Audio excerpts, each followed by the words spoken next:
पीछे वाले बताएंगे, ठीक है, बहुत बढ़िया। तो एक हाथ मुझे दिखा, बट ये कांग्रेस का खूनी पंजा नहीं है, ऐसा मैं मानता हूँ। तो कल से आगे डिस्कशन को बढ़ाते हैं। शुरुआत हमेशा पढ़ाई से करनी चाहिए, उसके बाद सब चीजें होंगी। कल हमने तीसरा फंडामेंटल राइट पढ़ लिया था, शोषण के विरुद्ध अधिकार।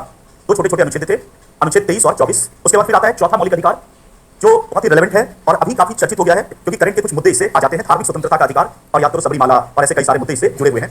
तो अब चौथा फंडामेंटल राइट शुरू करते हैं, धार्मिक स्वतंत्रता का अधिकार, राइट टू रिलीजियस फ्रीडम। धार्मिक स्वतंत्रता का अधिकार, धार्मिक स्वतंत्रता का अधिकार या राइट टू रिलीजियस फ्रीडम। धार्मिक स्वतंत्रता का अधिकार, right to religious freedom. 4 article है इसमें, 25, 26, 27 और 28। 4 अनुच्छेद है, 25, 26, 27 और 28। तो क्या इसमें किसी छात्र ने ये कलाकारी दिखाई है कि आप पेन से लिखने का? तो इलेक्ट्रॉनिक बोर्ड है, मैं सबको बता दूं कि कुछ यहाँ पे पेन से लिखा हुआ दिख रहा है, तो वो वाला बोर्ड नहीं है। चलो एनीवे, शायद आपको नहीं दिखा हो, इसको ठीक करवाएंगे। धार्मिक स्वतंत्रता का अधिकार 4 आर्टिकल है, 25, 26, 27 और 28। इन चारों आर्टिकल में भी 25 इस पूरे धार्मिक स्वतंत्रता के केंद्र में है।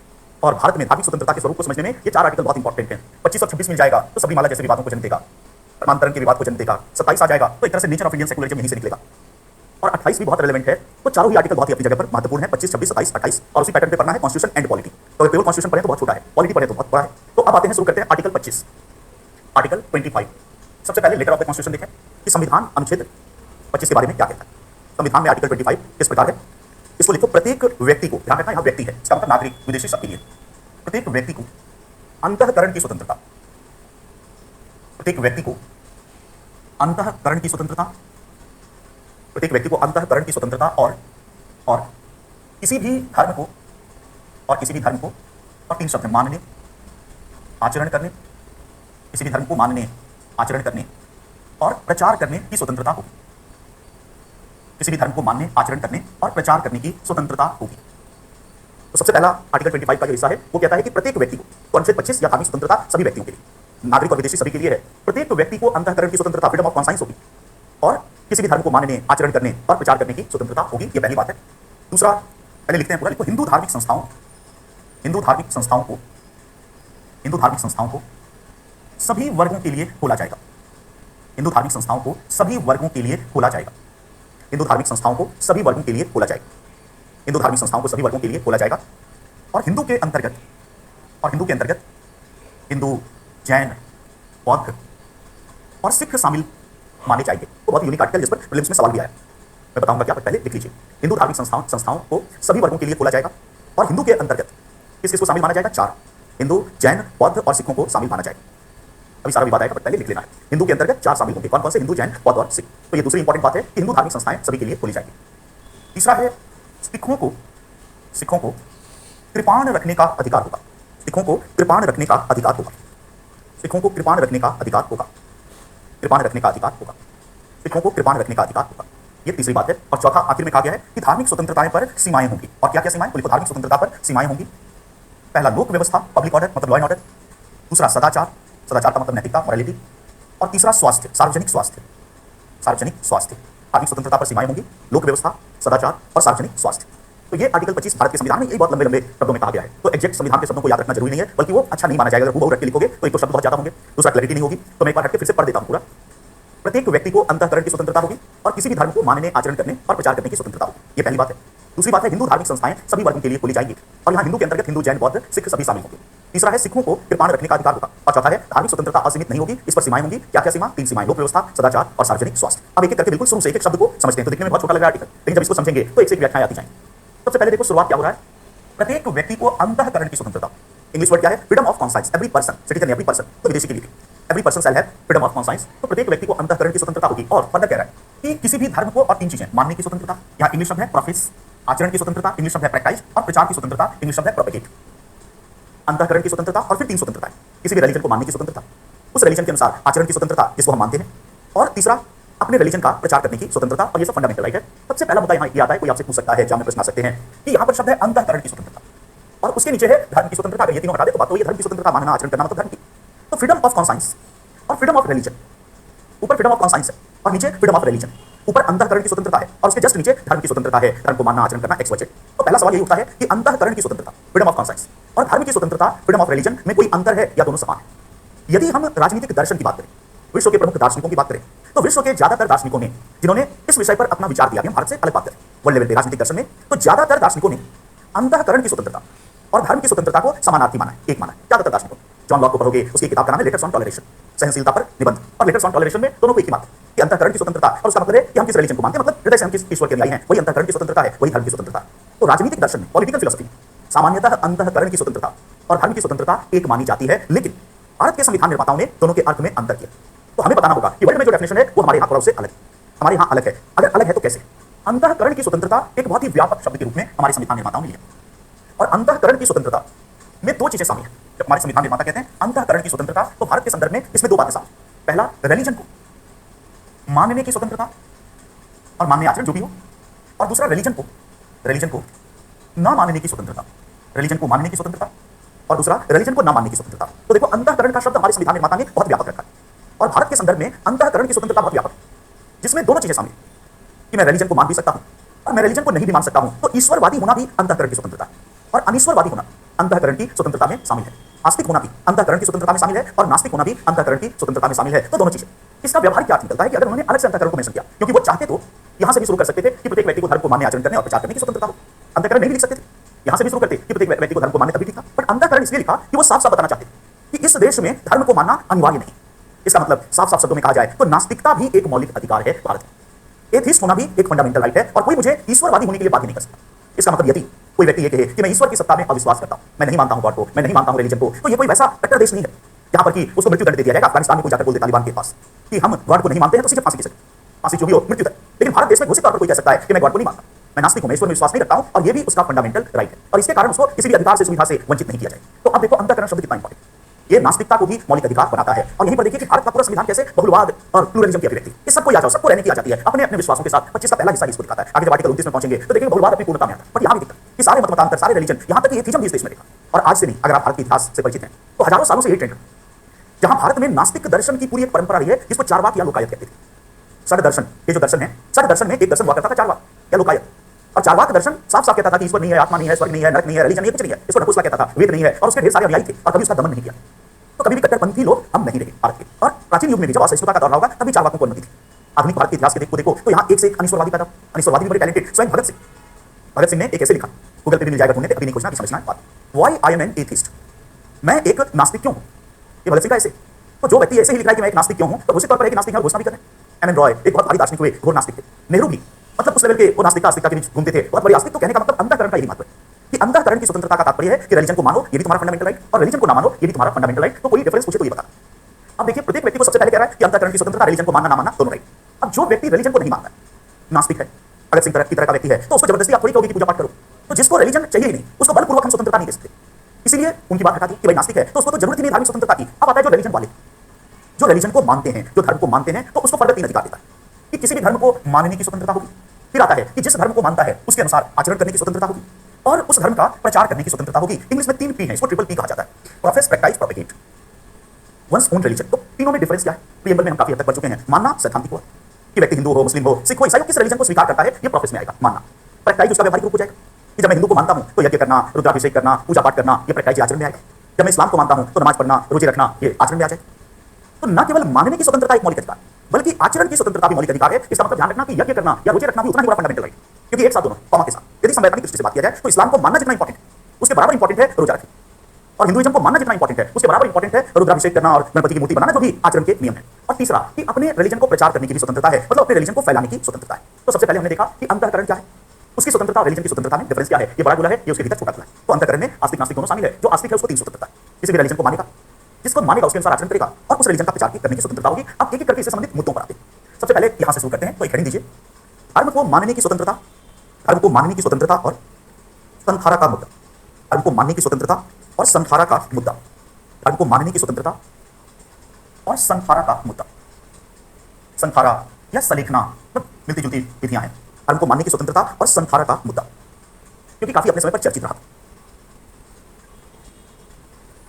अंतःकरण का मतलब होता है हृदय, कॉन्साइंस, ये उसका शाब्दिक अर्थ है। तो हृदय से हम ईश्वर को माने या ना माने। संथारा या सलेखना का मुद्दा, इधर इधर ध्यान दीजिए, मैं इधर उधर। अंतर का क्या था, धर्म को मानने की स्वतंत्रता, धर्म को मानने की स्वतंत्रता और संथारा या सलेखना का मुद्दा अपने समय में काफी चर्चित रहा है। पहले ये समझिए कि ये है क्या। ये जो संथारा या सलेखना, इसका संबंध जैन रिलीजन से, जैन धर्म से। और जैन धर्म की एक धार्मिक ये पद्धति है, या जिसको हम कह सकते हैं प्रैक्टिस के तहत है। आचरण वाला, कि जैन धर्म की एक मान्यता, एक धार्मिक प्रैक्टिस, एक पद्धति है जिस पद्धति के तहत यह माना जाता है कि यदि आपको मुक्ति चाहिए, मतलब किसी जैन को धार्मिक दृष्टि से उनके रिलीजन में लिखा है कि यदि किसी को मुक्ति चाहिए तो वो संथारा करे या सलेखना करे, और इसका मतलब है अन्न, जल मतलब भोजन, पानी, ये सब का परित्याग कर दे। और जब अन्न जल का परित्याग कर देगा इन चीजों का, तो धीरे धीरे उसकी मृत्यु हो जाएगी और इसी को संथारा या सलेखना का नाम दिया जाएगा कि उसकी मुक्ति हो जाएगी।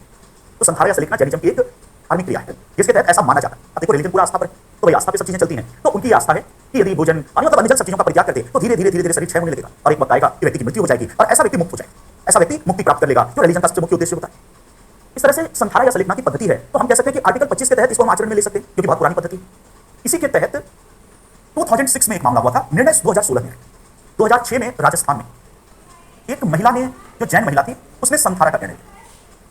एक जैन महिला ने राजस्थान में जयपुर में संथारा का निर्णय लिया, गंगा देवी समथिंग नाम था, काफी समय चर्चित हुआ था, तो इन्होंने संथारा का निर्णय लिया। जैन महिला थी, संथारा का मतलब संथारा शुरू हो गया, अन्न जल सबका परित्याग कर दिया। जब अच्छा आज के युग में संथारा आदि कोई करता नहीं, बहुत कम लोग करते हैं, रेयरली कभी कभी ऐसा मामला आता है। बकरीद में इसलिए काट दिया जाता है कि खुद को नहीं काटना है, कि हजरत इब्राहिम ने कहा था कि अपने बेटे को काटो, तो वो वाला सिद्धांत असली लागू हो जाए। तो मैंने समझता हूँ एक भी व्यक्ति कुर्बानी देगा। इसी तरह हिंदू में जो दशहरे में बलि दी जाती है कि अपने परिवार के आदमी की बलि देनी पड़ेगी, तो सारा धर्म खत्म हो जाएगा। सच्चाई है कि धर्म हमेशा निर्बल और निरीह, तो जब बलि देनी हो तो उसी पे हमारा रिलीजन आता है, असली रिलीजन है नहीं दरअसल। बट फिर भी यहाँ पर अपनी बलि देना तो कम से कम उससे तो अच्छा है, जो बकरे को हलाल कर रहा है या दुर्गा पूजा में से बलि दे रहा है उससे कम से कम अच्छा है, पर ये भी बुरा है। तो यहाँ पर 2006 में राजस्थान में एक महिला ने संथारा करना प्रारंभ किया। इससे जैनियों में एक उत्साह फैल गया, सारे जैन मुनि और जो भी बड़े बड़े थे सब आने लगे, उत्सव का रूप दिया। अब खुद देखो कि जैन मुनि कितना चालाक है, अगर संथारा उतना जरूरी है तो जैन मुनि क्यों नहीं करता? सोचने की बात है कि मुनि पहले तुम करो, मुक्ति तो पहले तुमको चाहिए भाई, नहीं हम नहीं होंगे मुक्त, तुम हो जाओ। तो इससे भी पता चलता है कि हमारा कितने मूर्ख हैं जो इन चीजों में आते हैं। संथारा किया, एक उत्सव का रूप धीरे धीरे फैलने लगा और जब स्थिति खराब होने लगी महिला की, उसके बाद एक वकील थे निखिल सोनी, तो निखिल सोनी नाम के वकील और सामाजिक कार्यकर्ता ने जयपुर हाईकोर्ट में एक जनहित याचिका दायर की। हाईकोर्ट में एक जनहित याचिका दायर कर दी। जनहित याचिका आगे पढ़ेंगे जुडिशरी टॉपिक में कि जनहित के विषय को जिस याचिका के द्वारा उठाया जाए उसको जनहित याचिका कहते हैं। तो जनहित याचिका दायर कर दी किसने? एक वकील ने, समाजसेवी ने। और जनहित याचिका में एक कानूनी प्रश्न उठाया गया कि ये जो संथारा है ये आर्टिकल 21 का उल्लंघन करता है। ये भी कहा गया कि धारा 309, और ध्यान रखो उस समय मेंटल हेल्थ केयर एक्ट भी नहीं आया था, उस समय तो 309 क्रिमिनलाइज थी, बाद में डिक्रिमिनलाइज हुआ, तो ये 6 की बात है। तो कहा कि आईपीसी की जो धारा 309 है उसके तहत आत्महत्या का प्रयास किया जा रहा है। कानूनी तौर पर बात सही है क्योंकि वकील ने ऐसा किया तो वकील को सब पता है। तो पहली बात की आर्टिकल 21 का जनरल उल्लंघन, उसके साथ साथ आईपीसी की धारा 309 आत्महत्या करने का प्रयास किया जा रहा है महिला के द्वारा, तो आत्महत्या ये अपने आप में है। प्लस आईपीसी कई धाराएं हैं जो कहते हैं कि आत्महत्या के प्रयास में सहायता करना भी अपराध है। वही बात है कि किसी को रस्सी देते हैं कि रस्सी ले लो लटकने के लिए, तो ये भी एक अपराध। तो इन सारी चीजों को बनाकर और ये मांग की गई कि जयपुर हाईकोर्ट से, हाईकोर्ट में मुकदमा कि संथारा पर अविलंब रोक लगाई जाए, उस महिला पे मुकदमा चलाया जाए, धारा 309 के तहत उसको गिरफ्तार कर लिया जाए और जेल में डाल दिया जाए। और ये जो जैन मुनि ढोल मंजीरे और घंटा बजा रहे हैं, तो ये घंटा बजाने वाले सारे लोगों को आत्महत्या के प्रयास में सहायता करने के लिए, आत्महत्या के लिए उकसाना, तो एक तरह से उकसा रहा है कि आप उसका एक महिमा मंडन कर रहे हैं, तो उन सारे जैन मुनियों को भी गिरफ्तार कर लिया जाए, उस महिला को भी गिरफ्तार कर लिया जाए और इस पूरे कार्य को रोका जाए जहां सार्वजनिक तौर पर आत्महत्या का प्रयास किया जाए और उसका महिमा मंडन हो रहा है, उसको प्रेस में, मीडिया में, अखबारों में, चैनल पे ग्लैमराइज किया जाए। तो जो लोग इस सारे षड्यंत्र में शामिल हैं वो सब अरेस्ट किए जाएं। ये हाईकोर्ट में लगा। अब देखो यहाँ पर जयपुर हाईकोर्ट के सामने मामला आया, तो हाईकोर्ट जब विचार करेगा तो अब दो मुद्दा आ गया कि आर्टिकल 21 के तहत, ऑफ कोर्स अगर 21 को वरीयता दे, अब दो फंडामेंटल राइट रखेंगे, अगर हम अनुच्छेद 21 को वरीयता दें तो निश्चित रूप से संथारा गलत है क्योंकि अनुच्छेद 21 मरने से रोकता है और संथारा मर रहा है। जबकि अनुच्छेद 25 के तहत अगर हम किस दृष्टिकोण से देखें, नजरिया कि अगर हम 25 के दृष्टिकोण से देखें और आचरण शब्द को दें तो आचरण भी एक फंडामेंटल राइट है और जैन महिला या जैन मुनि ये क्लेम कर सकता है कि भाई हमारे रिलीजन का आचरण है और ये भी फंडामेंटल राइट है। तो दो फंडामेंटल राइट का दृष्टिकोण अलग है, जहां पर कि जैन मुनि 25 को लेकर के हाईकोर्ट में जिरह हुई, तो जैन मुनियों ने 25 के आधार पर दावा किया कि भाई हमारी राइट है और उधर 21 के आधार पर किया कि तुम्हारा राइट नहीं। हाईकोर्ट ने 21 को वरीयता दी। इसका मतलब हाईकोर्ट ने संथारा को अवैध घोषित कर दिया, अवैध घोषित कर दिया। हाईकोर्ट ने संथारा को अवैध घोषित किया उस समय कि संथारा नहीं किया जाए और संथारा मौलिक अधिकारों का उल्लंघन करता है। मतलब 21 को वरीयता दी किसने? हाईकोर्ट ने। जैन मुनि या जो भी दूसरा पक्ष था वो सुप्रीम कोर्ट गया और फिर सुप्रीम कोर्ट में भी यही चीज आई, तो सुप्रीम कोर्ट ने हाईकोर्ट के निर्णय को बदल दिया और सुप्रीम कोर्ट ने आर्टिकल 25 को वरीयता दी और संथारा को वैध ठहराया। सुप्रीम कोर्ट ने हाईकोर्ट के निर्णय को बदल दिया और सुप्रीम कोर्ट ने अनुच्छेद 25 को वरीयता दी यहाँ पर, और सुप्रीम कोर्ट ने कहा कि बाकी लोग अगर ये काम करें तो सुसाइड माना जाए, जैन के अलावा कोई करे तो, पर चूंकि जैन कर रहा है तो इसका धार्मिक आचरण है और धार्मिक आचरण के तहत जैन को संथार करने से नहीं रोका जा सकता। सुप्रीम कोर्ट ने संथारा को वैध ठहराया। अब फिर यहाँ पर बात आएगी, याद करो कि कोई कह सकता है कि भाई ये तो अनुचित लग रहा है, बट हमेशा ध्यान रखना है, अब हम आर्टिकल 21 पढ़ चुके हैं जहां हमें पता है कि भारत में अंततः विधि के द्वारा स्थापित प्रक्रिया 21 के संदर्भ में थोड़ी बहुत अच्छी की बात है, पर मूलतः यदि बेसिकली यदि बात करें कि जो मेजर हमारा कॉन्स्टिट्यूशन है वो विधि के द्वारा स्थापित है, तो यथासंभव न्यायाधीश विधि के द्वारा स्थापित कर जाएगा। जहां कुछ अकल्पनीय हो रहा है, जहां कुछ हास्यास्पद हो रहा है कि चोरी के लिए फांसी देना उचित पर तभी आई। जनरली संविधान निर्माता ने क्या किया, संविधान को सर्वोच्चता, वहीं से निकलता है संवैधानिक नैतिकता का सिद्धांत कि हमारे यहाँ इवन एथिक्स भी कैसे गाइड होती है कॉन्स्टिट्यूशन से। इसका मतलब वही मूल्य सही समझे जाएंगे जो संविधान के अनुरूप है। कोई कहेगा अस्पृश्यता मनुस्मृति में है, फला में है, होने दीजिए, कोई फर्क नहीं पड़ता, हमारे संविधान में मना ही है, तो इसलिए कॉन्स्टिट्यूशनल मॉरलिटी के तहत समाज में अस्पृश्यता गलत मानी जाएगी। कोई कहेगा 3 तलाक और फला चीजें ये हमारे कुरान में होने दीजिए, हमारे यहाँ रिलीजियस मॉरलिटी नहीं चलता, हमारे यहाँ कॉन्स्टिट्यूशनल मॉरलिटी का सिद्धांत है। तो संविधान जिसको वरीयता देगा, यदि महिलाओं को बराबरी का दर्जा देगा तो वही स्पेस में सही माना जाएगा, विधि के द्वारा स्थापित प्रक्रिया। अब यहाँ पर न्यायालय ने शब्दों की बात की, तो न्यायालय ने कहा कि अगर 21 एक अधिकार है तो 25 भी एक अधिकार है और इसीलिए 25 को वरीयता देते हुए संथारा को वैध ठहरा। यहाँ पर हमेशा ध्यान रखना है कि जब भी कोर्ट निर्णय देता है, क्योंकि हम और आप क्या करते हैं कि एक दो लाइन इतने में ही समझते हैं, पर उनके पास हजारों हजार पेज आते हैं, वकील परसों उस पर जिरा चलती है, एक एक प्रमाण आता है, जज एक एक चीज को स्टडी करता है, तो हम तो केवल सारा 4 लाइनें देखकर अपना ओपिनियन बनाते हैं। जज सालों की जिरा के बाद निर्णय देता, तो ऑफकोर्स उसके पास सब कुछ होता है।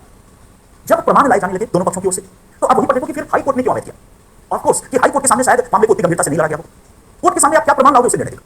ऐसा नहीं कि हाई कोर्ट अयोग्य रहा होगा, पर हाई कोर्ट के सामने शायद मामले को गंभीरता से नहीं लिया, जैसे भी तो सारे प्रमाण नहीं है, लेकिन सुप्रीम कोर्ट में मामला गंभीर हुआ, क्या बात है, इसके बाद तो जनों ने भी सोचा होगा कि बिगड़ गया मामला, तो ऑफकोर्स यहाँ पूरी मेहनत से लड़ा।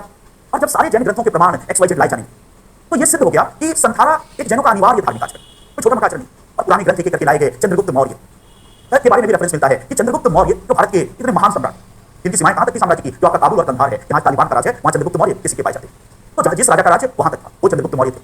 और जब आप चंद्रगुप्त मौर्य कि जब आप समाधि को देखेंगे तो बीच में एक प्रश्न भी आता है, कहां पे है चंद्रगुप्त मौर्य की समाधि बताओ, श्रवणबेलगोला, वेरी गुड, कर्नाटक में। तो देखो सम्राट भारत का है, भारत क्या पाकिस्तान अफगानिस्तान अभी जो वो सबका सम्राट, इतने महान सम्राट थे, सम्राट भारत देश का। और सम्राट की राजधानी पाटलिपुत्र, आधुनिक पटना, वहां से 10 किलोमीटर दूर आधुनिक पटना से जगह कुम्हरार, तो माना था वो चंद्रगुप्त मौर्य वहीं उनका महल मिला। तो सम्राट की राजधानी पाटलिपुत्र और सम्राट का की समाधि एकदम दक्षिण भारत, वो भी कहां पे, कर्नाटक के श्रवणबेलगोला में। अच्छा, जब आप जाइए तभी देखना चाहिए, सबसे गौरव होता है, अच्छा लगता है कि कभी पटना या उसके आसपास जाना हो तो कुम्हरार में चंद्रगुप्त मौर्य के महल का थोड़ा बहुत 1000 साल हो गया, पर उसके पिलर्स एक आध हैं, बड़ा सा गड्ढा खुदा हुआ है और वहीं बड़ा सा पिलर, तो वो पिलर देख के आप आश्चर्य हो, मतलब कई जगह दंग रह जाना पड़ता है, क्योंकि उसको कोई नहीं झुठला सकता, वो आंखों के सामने, वो किताब नहीं है कि कह देगा गलत लिख दिया, वो तो आंखों के सामने है। उसकी जो पॉलिश है, जो चिकनाहट है, वो सोचना मुश्किल है कि 2500 साल पहले भी इंडियंस ऐसा कर सकते थे। अभी तो होता, उसकी जो विशालता है, मोटाई है और उसकी जो लंबाई है, टूटने फूटने के बाद भी, तो वो दिखाता है कि जरूर बहुत ही भव्य और शानदार था। तो प्रमाण है, कुछ ऐसी चीजें, दिल्ली में चले जाओ, ये जो अपना महरौली में कुतुब मीनार है, कुतुब मीनार के पास एक अशोक स्तंभ है लोहे का, अगर ध्यान से आपने देखा होगा। अच्छा, ये भी देखो कि लोहे का है और अशोक का स्तंभ माना जाता है, उसको फिरोज शाह तुगलक लेकर आया था यहाँ, पर वो है अशोक का स्तंभ। अशोक का स्तंभ है, मतलब 2500 साल पुराना है, 4 साल, इतना मोटा है कि वो पूरे ये में पकड़ में ऐसे करके नहीं आता है, और प्लस उसके ऊपर कोई शेड नहीं है। ये तो दिल्ली है, आप देख सकते हैं, कोई शेड नहीं, खुले में जाम के खुला कर दिया पारिश का उस पर 2500 साल से, मतलब पहले भी जहां ओपन है, लेकिन उसमें जंग नहीं लगती, उसमें जंग नहीं लगती है। इसको कोई डिनाई नहीं कर सकता, इंडियन टेक्नोलॉजी, एक किताब में महाभारत में गलत लिखा है, रामायण में बाकी सब गलत लिखा है, हम कह सकते हैं उसका प्रमाण क्या है, बट ये जो स्तंभ है इसमें जंग नहीं लगती। इसका मतलब 2500 साल पहले जंग रोधी इस्पात बनाने की टेक्नोलॉजी थी, तभी तो जंग नहीं लग रहा। यूरोप को देखिए, औद्योगिक क्रांति से पहले एक तो उतना मोटा पिलर बनाना पॉसिबल नहीं था उनके पास, ऐसा कोई ये नहीं है। प्लस जंग रोधी तकनीक इंडस्ट्रियल रिवॉल्यूशन के बाद थी, तो कई चीजें सोचने के लिए मजबूर करती है कि नहीं एक आदेश अच्छा था कभी शायद। तो कहने का मतलब कि हाँ, मैं ये कह रहा हूं कि अब सम्राट की समाधि, सम्राट का महल देखोगे तो बहुत ही गौरव होगा। मैं तो सच्चाई बताऊं आपको, शायद इसलिए मैं तो रोने लगा वहां पे, मतलब 2-4 आंसू गिर गए खुशी के, मतलब ये सब भाव के बाद में ज्यादा हो जाता है, मतलब सोच है थोड़ा सा, तो आंखों में आंसू की, मतलब इतना शानदार अभी की, मतलब भारत कभी ऐसा था तो भविष्य में भी उसे बनेगा।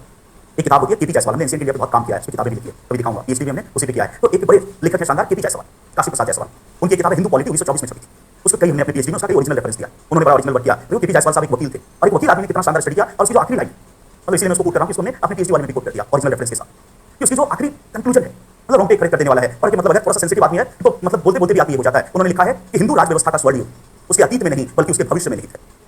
The future of Hindu polity lies not in its past but in its future. Hindu राज व्यवस्था का स्वर्णिम, पहले सारा वर्णन किया इतने प्रमाणों का, उन्होंने कोरिलेट किया है कि जो मौर्यों की मंत्रिपरिषद थी वो ब्रिटिश मंत्रिपरिषद से ज्यादा डेमोक्रेटिक, ये सब है वो कुछ ज्यादा ही करती है, और बहुत कुछ किया, और लास्ट में लिखा है कि इतना कुछ था बट अभी इसका फ्यूचर आएगा, और ये कब लिखी जा रही किताब, गुलामी के बाद 1924 में। तो कहने का मतलब अच्छा चलो कंट्रोल करना पड़ेगा, विषय पे आना पड़ेगा, ऐसा ना हो एंशिएंट इंडिया आते कुछ ज्यादा ही बोल देता हूं, आप मुझे बोल दिया करें कंट्रोल कंट्रोल, इतना इमोशनल नहीं होना। हाँ, तो चंद्रगुप्त मौर्य, बस आखिरी खत्म करके और मैं सीधा इस पे आ जाऊं कि सम्राट की का महल कितना आलीशान है कि उसको देख के कोई रोने लगे, मतलब खुशी से, भारत की ऐसे विशालता उसका आनंद करके।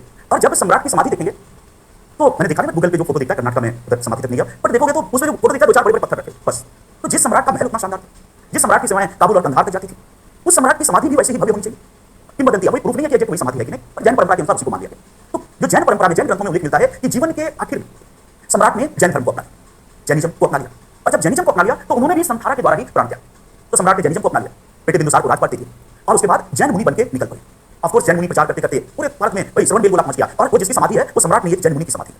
तो जैन मुनि की समाधि कैसी होती, सम्राट की समाधि होती तो उतनी भव्य होती, बट जैन मुनि की समाधि के संदर्भ में उसको देखना पड़ेगा। तो ये सारे रेफरेंस लाए गए कि संथारा कोई आज की चीज नहीं, संथारा हजारों सालों से हो रहा है, और यदि हजारों सालों से हो रहा है तो ये एक अनिवार्य धार्मिक परंपरा है।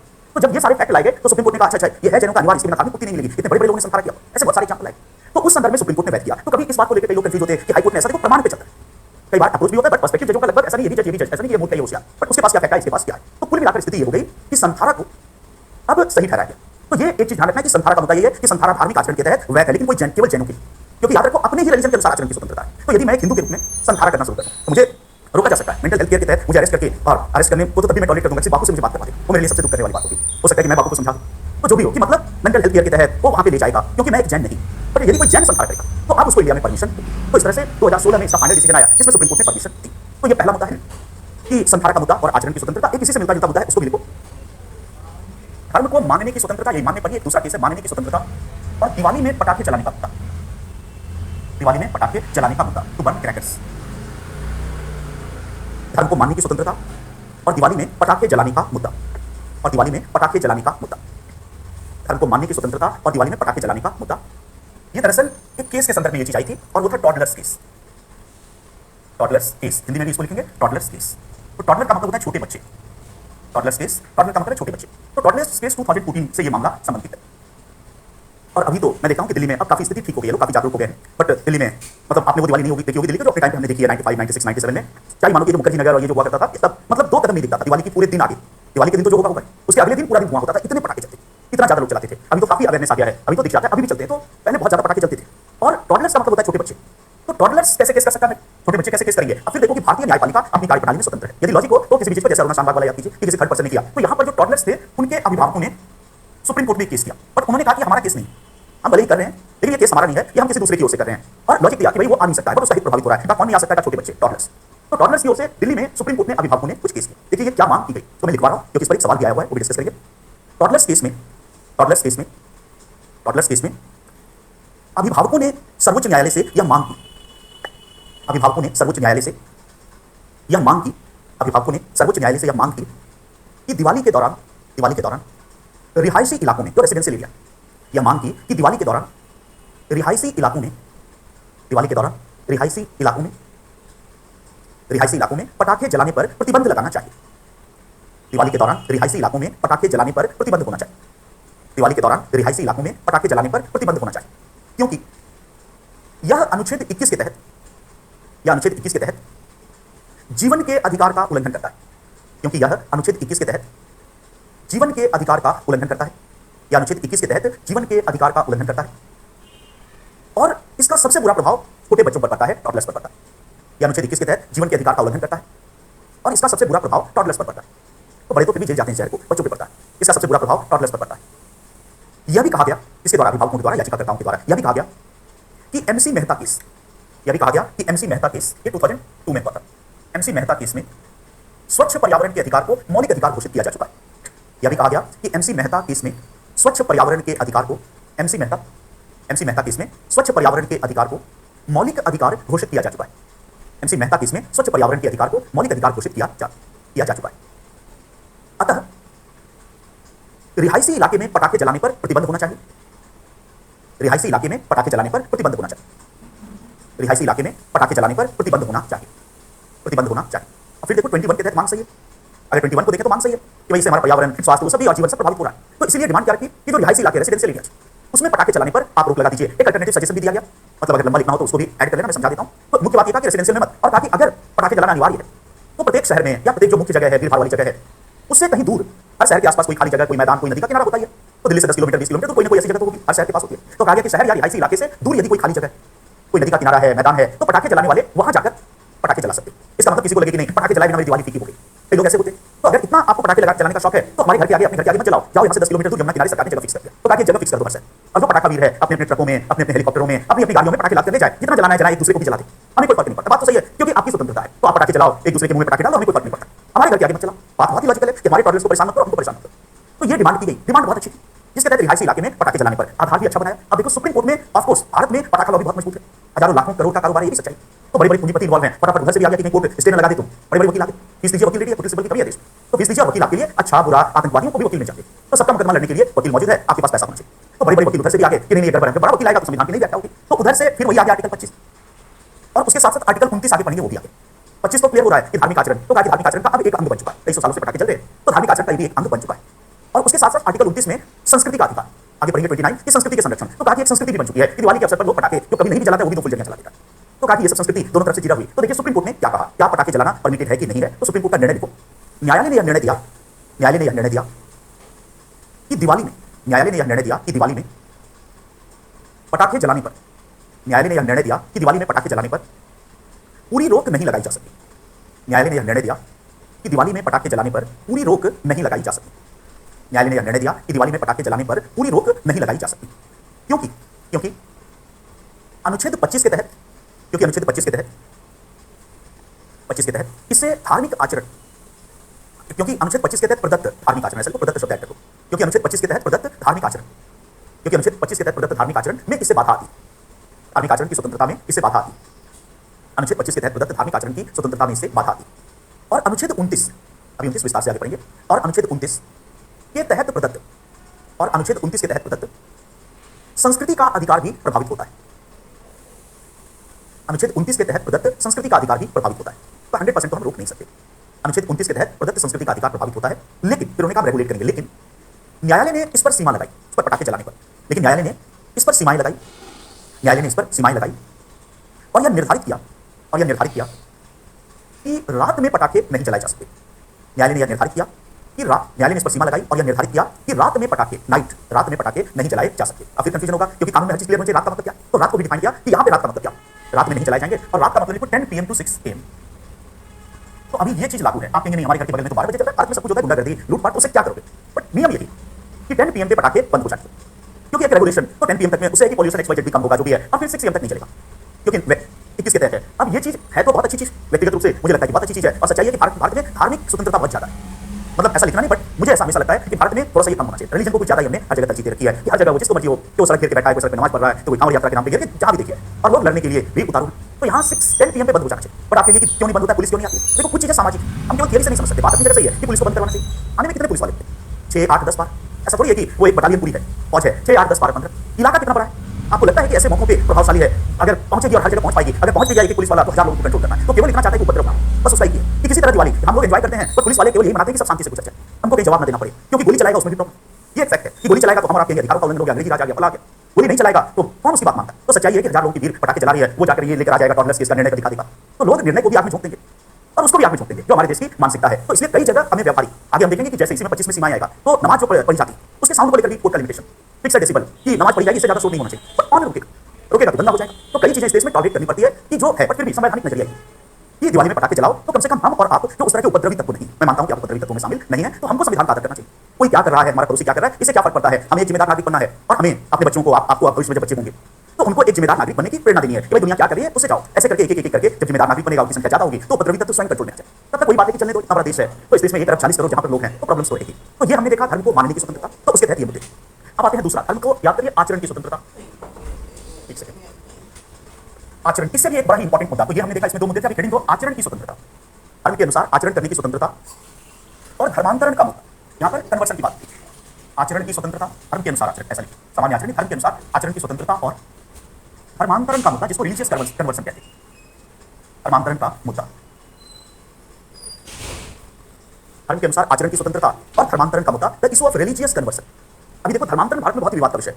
तो जनता क्या कह रही है, क्या ठीक लग रहा है, हमारा दृष्टिकोण संवैधानिक होना चाहिए, कानूनी होना चाहिए कि हमारा कॉन्स्टिट्यूशनल लॉ इस पर क्या कहता है, और एकदम क्लियर स्थिति। इसका मतलब बहुत सारे डाउट्स होते हैं। कहीं पर धर्मांतरण को घर वापसी का नाम दिया है, आरएसएस ने, राष्ट्रीय स्वयंसेवक ने कहा है कि नहीं, धर्मांतरण वो है जो मुस्लिम ईसाई करवाते हैं, और जो हम करवा रहे हैं, जो आरएसएस करवा रहे हैं धर्मांतरण, कह रहे वो धर्मांतरण नहीं है, वो घर वापसी। कैसे घर वापसी? कौन तुम्हारे घर से चला गया जिसको वापस कर रहे हैं? तो घर वापसी का मतलब वो कह रहे हैं कि इस देश में सब हिंदू ही थे, शुरू से सब हिंदू ही थे, बाद में इस देश में क्रिश्चियनिटी आई, बाद में इस देश में इस्लाम आया, एक फैक्ट है।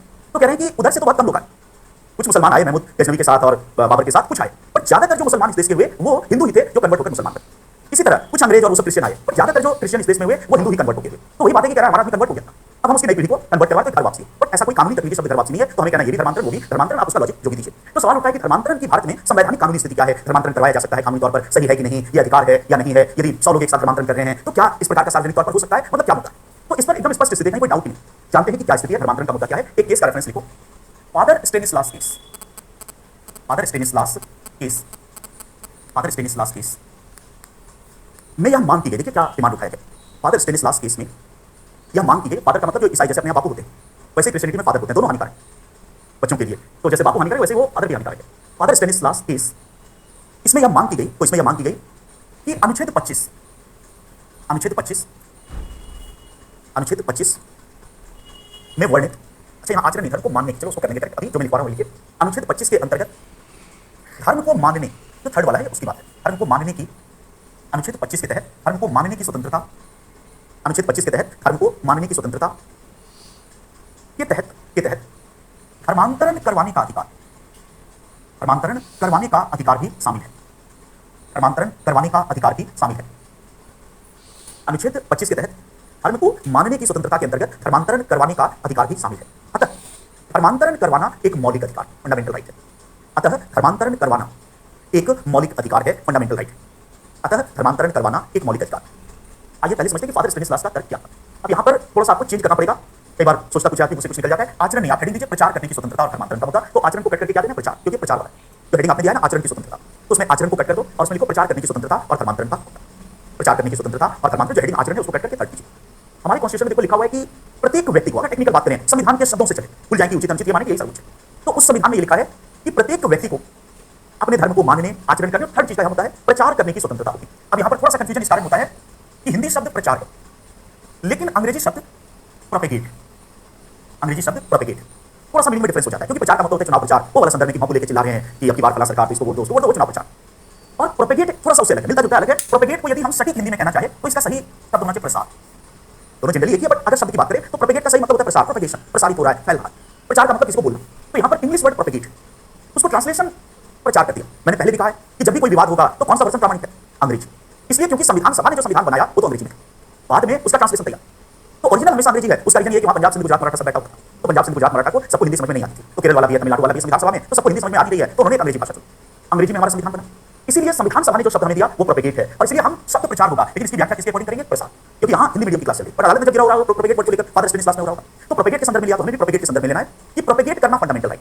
मतलब हिंदी में सटीक तरीके से कहें तो अपने रिलीजन को प्रसार करना मेरा मौलिक अधिकार। इसको और सरल शब्द में कहें तो अपने रिलीजन को फैलाना मेरा फंडामेंटल राइट है। तो फादर स्टेनिस्लास जो एक ईसाई पादरी था, तो एक्चुअली मामला ये था कि मध्य प्रदेश का ही मामला, मध्य प्रदेश सरकार ने, वहां के विधानमंडल ने कानून बनाया।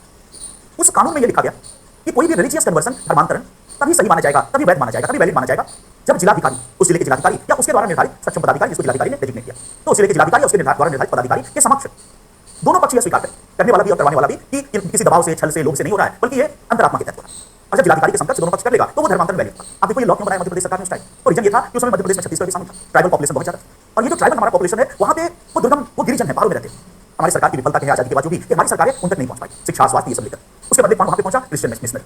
और मानना पड़ेगा कि सुदूर अंचलों में, क्योंकि इनके पास एक रिलीजियस स्पिरिट की क्रिश्चियनिटी का प्रचार कर, तो जहां पे हमारी सरकार का तंत्र नहीं पहुंच पाए, वहां जाकर के वो गए, अपना मिशन बनाया, तो एक तरह से काम तो ठीक ही कर रहा, ट्राइबल्स को फायदा भी हो रहा था, बट उसकी सोची क्रिश्चियनिटी की कहां से शुरू होती है, कन्वर्सन, कि वो सारा मुद्दा धार्मिक। तो ऐसी स्थिति में वो कन्वर्ट करना, उसको पहले सुविधाएं देते थे, उसको हॉस्पिटल, मतलब वो सब करते थे, उसको शिक्षा देते थे और मोटिवेट करते थे कि तुम कन्वर्ट हो जाओ तो तुमको आगे भी और चीजें मिलती थी। तो एक तरह से लोभ, छल, वो सब चलता था, ये चीज संज्ञान में आ रही थी। तो इसीलिए मध्य प्रदेश सरकार ने कानून बनाया जिसमें रोका नहीं, ये नहीं कहा कि नहीं होगा, पर कहा कि जब भी कोई रिलीजियस कन्वर्सन होगा तो मान्य तभी होगा जब जिलाधिकारी के कार्यालय उससे संबंधित पुष्टि दोनों पक्ष आकर करें। अब देखो कि एक व्यावहारिक समस्या थी, उसका समाधान भी शासन ने व्यावहारिक तरीके से निकाला। उसको पता है कि जब जिलाधिकारी के सामने आएगा तो उनको पता है कि मेन प्रॉब्लम ट्राइबल का है, तो एक तो ट्राइबल के लिए उस जंगल से निकल के जिलाधिकारी के सामने आना कठिन हो, क्योंकि अभी भी उनके मन में माई बाप को वाला है कि जिलाधिकारी पता नहीं जमीन में गाड़ देखा जाए, तो अंग्रेजों वाली सोच है। अंग्रेजों के समय माई बाप कहा जाता था क्योंकि पावर बहुत ज्यादा थी, तो